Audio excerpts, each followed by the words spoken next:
resistance of weight loss over 40, 50, 60? What are the culprits? Why it's happening to your body? And how to take care, at least to take the first step. Okay. Insulin resistance. Oh, you will love this, because this could be the answer you were looking for so long to get healthy and lose weight at the same time. What is insulin resistance? So that means your body resistance saying no to insulin. So that is a little bit confusing. So let me give you just kind of medical definition, and then I will explain in details, because you need to understand what exactly happening inside your body.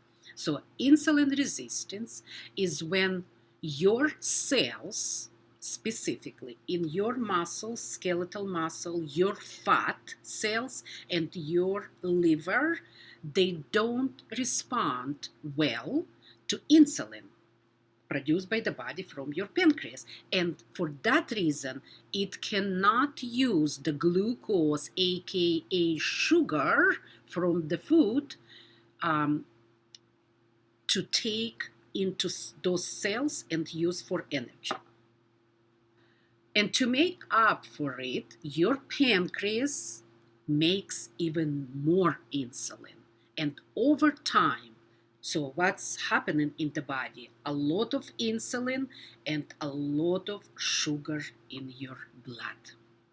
And that is, my friend, very unhealthy situation that will lead to type 2 diabetes, that will lead to atherosclerosis, cardiovascular diseases like heart attacks and strokes. It could be even cancer. And I'm going to show you why exactly. Okay, so first of all, I want to explain you in simple wording what exactly happened in the body. So in a perfect body, you eat carbs. Why carbs? Because carbs convert into glucose or sugar. I will call, for simplicity, sugar in your blood. That's the end product, sugar in your blood. And your body needs that sugar to put in your cells, and cells, we made of cells, will use for energy. That is the healthy part. Now, you eat that carb that converts into sugar. In a healthy body, the body will produce insulin. Insulin's job is to take care of the sugar in the blood when it's higher than it should be, right? So insulin rush into the blood like good workers, grab those sugar molecules and go to your cells of the body. So this is, let's say, this is the cell, and here is insulin holding the molecule of sugar. So it rushes, and there is communication between the cell and insulin holding the sugar. And insulin telling the cell, hey, cell, I have sugar for you. Do you need? And of course, cells, of course I do. So cell open the door, insulin releases the sugar in a little boat, and that one molecule of sugar goes inside the cell, and the cell locks. And the process starts, whatever it needs to be done. So that is insulin sensitivity. So when the body works good and properly, we want insulin sensitivities. We want your insulin to be sensitive to the sugar in your blood. That's the healthy body. Now, the opposite would be insulin resistance, right? And so what happened in this insulin resistance? Exactly the same stuff the beginning, insulin produced in response of higher blood sugar, right? And insulin rushes, grab the molecule of sugar, again, go into the cell, knock on the cell, cell, I have sugar for you. But if you have insulin resistance, that cell cannot hear, none. It doesn't hear insulin, right? So it's resistant to insulin, not because the cell wants, because it just cannot communicate. So that cell is not opening the door to release, that insulin will release the sugar. So the door is locked. So what happens?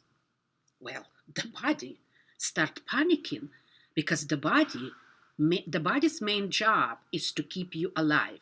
So the body will signal pancreas to produce more insulin. Maybe there is not enough insulin, right? Because the sugar needs to go where it's supposed to go. So, and then the body produces more insulin, and insulin is high, and that poor sugar in the blood have nowhere to go. And in good way, it will end up in fat cells, of course, because it has to go somewhere, right? And of course, then it's becoming pre-diabetic condition, the type 2 diabetes, and there are a lot of problems for the body. Now, I want you to understand, this is what important, that insulin is a hormone, and insulin is a hormone of growth, right? It's responsible to grow things. So for that reason, insulin is anabolic hormone. Just think about anabolism, catabolism, those are opposites. So what is anabolism?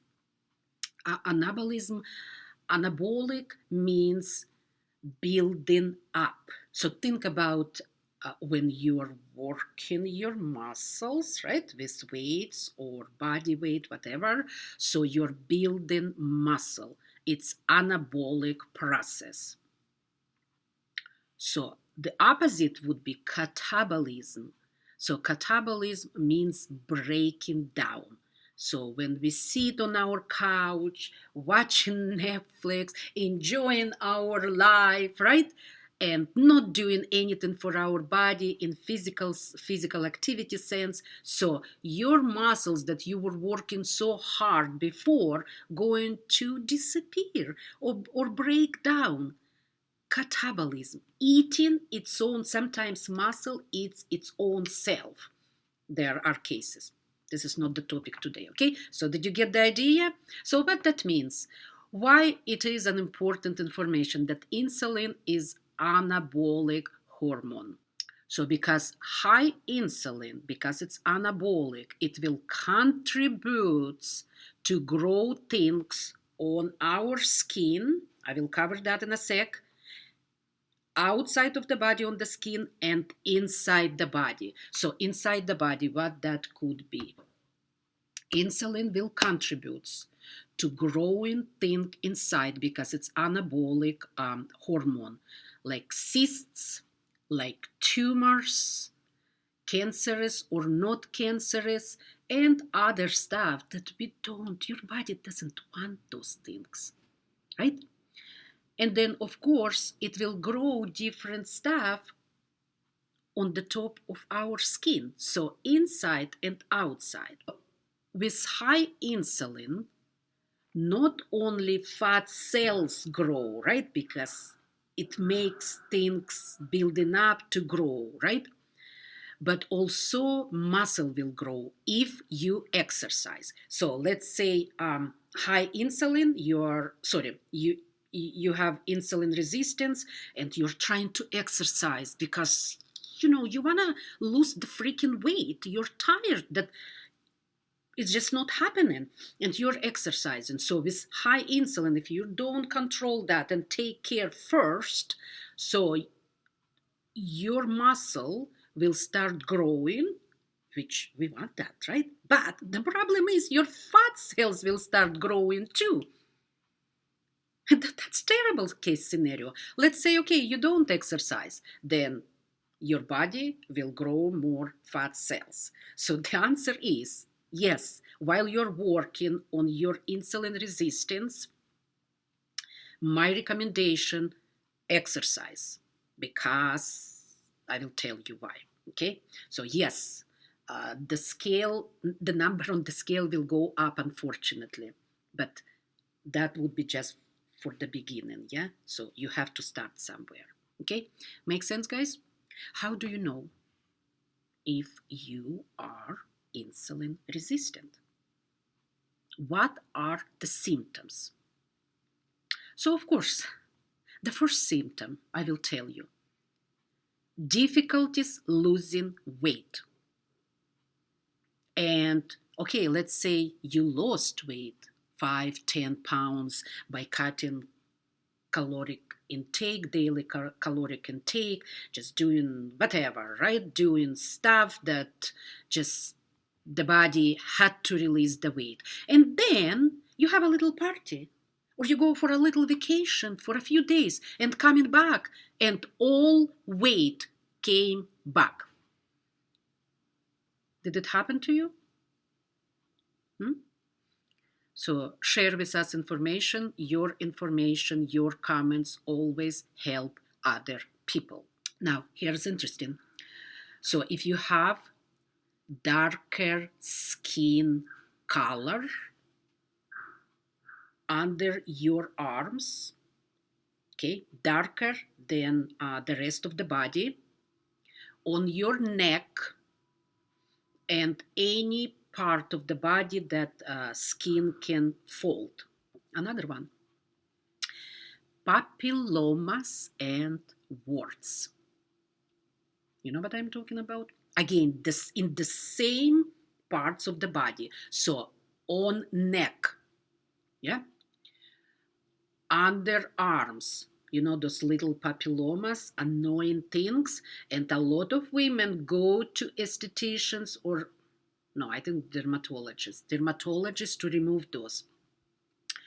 And they remove, but it's coming back again. So, because it's not the root cause, to remove warts or papillomas is not the root cause. The cause is probably insulin resistance. Okay? Then some, like water retention, swollen parts of the bodies. Yeah, like difficulties to put your, well, sometimes you just eat too much salt, or you just enjoy Chinese food, so that's different story. Then mood swings.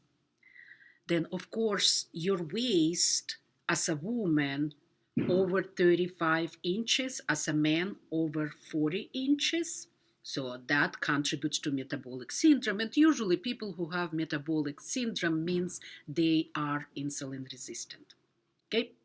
So feeling hungry after your meals, you just had a good satisfying meals, and 30 minutes, 1 hour later, you're hungry again, and feeling more tired than usual.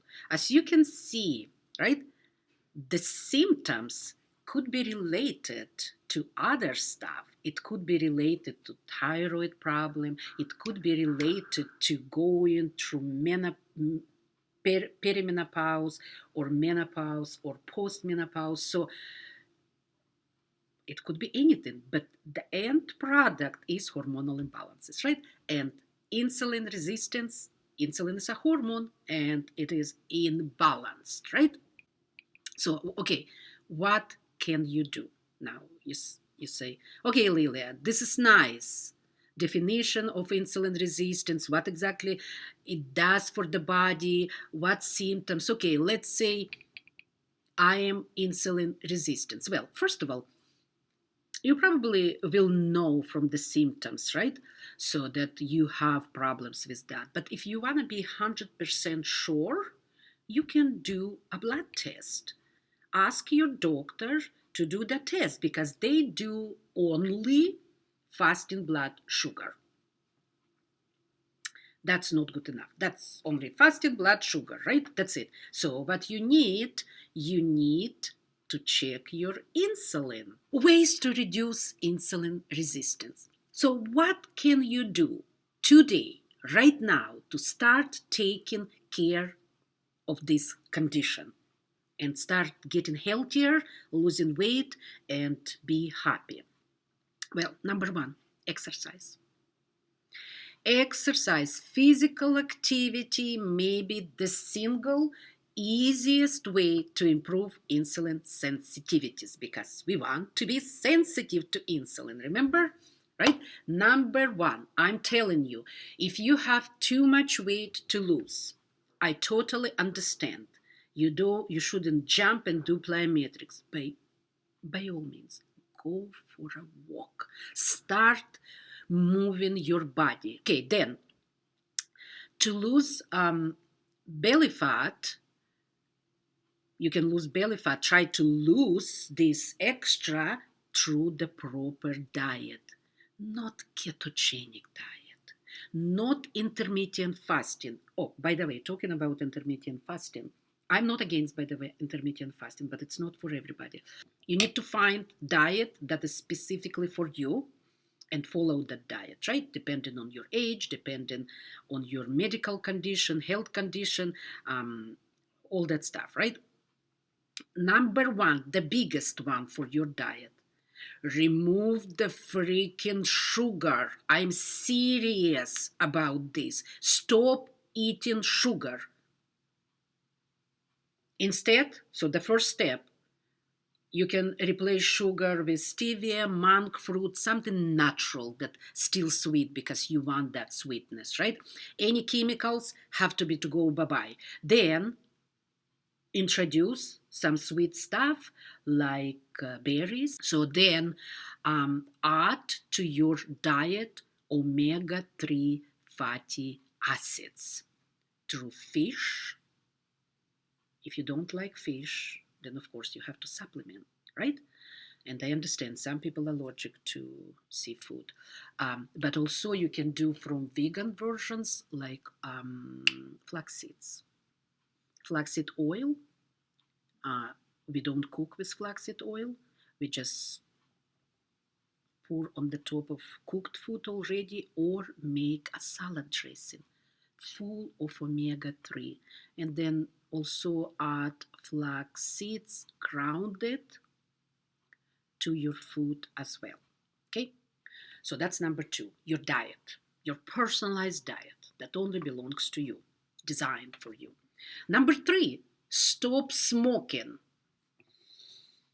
Do I need to say anything about smoking? I think it was said enough without me. Just stop smoking. I'm serious. Most of the diseases, the number one culprit is smoking. Not drinking, not diet, not being physically inactive. It is smoking. Number one, cancer, heart attacks, strokes, type 2 diabetes. Just stop smoking. If nothing from what I'm talking about, you're going to take action on this. You won't regret. I'm serious. Stop freaking smoking. Okay, number four, supplements. So there are supplements that can help you balancing your blood sugar and make insulin sensitive. Okay, so to reduce resistance. So, and I'm taking this just because I'm over 50, berberine. And this is equal to metformin. By the way, metformin is an anti-aging drug, right? Metformin, a lot of doctors take metformin for the reason I'm just talking about. And last but not least, sleep. Sleep is huge. Because when your body relax and sleep through the night and you wake up in the morning feeling rested, that's the indication you slept well. Why sleep is so important? It's not only because you will be running with full energy the next day, but also while you're sleeping in a deep sleep, in a deep REM, that's when the body is healing.